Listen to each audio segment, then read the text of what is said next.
hello guys Robin ब्लके आन eighty नतुन video লৈ আপোনালোকৰ মাজত আকৌ আহিছো আপোনালোক ভিডিও শেষলৈকে চাব 2026 চন অসম বিধানসভা ইলেকশন আহি আছে এই ইলেকশনৰ বটা এটা সাৰপিনে অসমত এটা গৰম এটা চলি আছে সামাজিক মাধ্যমত তেতলপাৰ লাগি গৈছে 2026 ক লৈ যে 2026 ত দিছপুৰ কোনে দখল কৰিব এটা কথা হল দিছপুৰ দখল কৰাৰ আগতে এটা সদস্য ভৰ্তি লৈ দুইটা দলৰ এটা প্ৰতিযোগিতা চলি আছে কোনে কিবা সদস্য ভৰ্তি কৰিব পাৰে ঠিক তেনেকৈ যোৰহাট সমষ্টিৰ বা যোৰহাট লোকসভা সমষ্টিৰ সাংসদ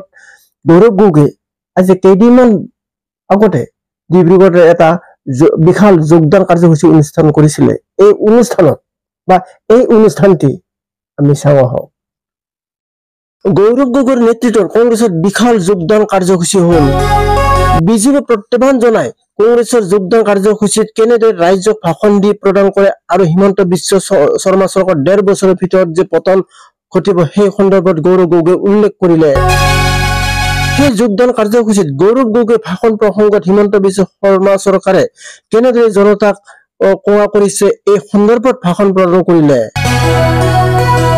একেটা সময়তে হিমন্ত বিশ্বৰ প্ৰত্যাহ্বান জনাই গৌৰৱ গগৈ যোগদান কাৰ্যসূচী অনুষ্ঠিত কৰিছিল ডিব্ৰুগড়ত তাৰ মাত্ৰ কেইটামান মুহূৰ্তৰ পূৰ্বে হিমন্ত বিশ্ব শৰ্মা কেনেদৰে ডিব্ৰুগড়ত বাহৰ পাতিছিল উজনি অসমত এইবাৰ হিমন্ত বিশ্ব শৰ্মা আৰু গৌৰৱ গগৈৰ যুঁজ বিশেষভাৱে উজনি অসমত 2026 চনত বিজেপিৰ পক্ষত থাকিব নে কংগ্ৰেছৰ পক্ষত থাকিব ইতিমধ্যে গৌৰৱ গগৈ জোৰদাৰ প্ৰচাৰ চলাইছে জোৰদাৰ তৎপৰতা আৰম্ভ কৰিছে সাংগঠনিকভাৱে আজি তাৰ অংশ স্বৰূপে বিশাল যোগদান কাৰ্যসূচী অনুষ্ঠিত হল ডিব্ৰুগড়ত এই যোগদান কাৰ্যসূচীতে গৌৰৱ গগৈ কৰিলে ডাঙৰ ঘোষণা তেওঁ ক'ত আছিল সেই সময়ত তেওঁ ক'ত আছিল তো সেই কাৰণে মই অনুৰোধ জনাওঁ যে তেওঁ অসমৰ মানুহৰ বিবেকক আৰু অপমানিত নকৰক অসমৰ মানুহে ইতিহাস ভালদৰে অধ্যয়ন কৰি ৰাখিছে ভালদৰে মনত কৰি ৰাখিছে যে কংগ্ৰেছ চৰকাৰ কিবোৰ কামবোৰ হৈছে আৰু এতিয়া তেওঁলোকে আমাৰ অসমৰ মানুহৰ স্মৃতি শক্তিক তেওঁলোকে অপমানিত নকৰক 1.5 বছৰ আছে এই 1.5 বছৰত মিছা অপপ্ৰচাৰৰ ৰাজনীতি বাদ দি ভালদৰে আমাৰ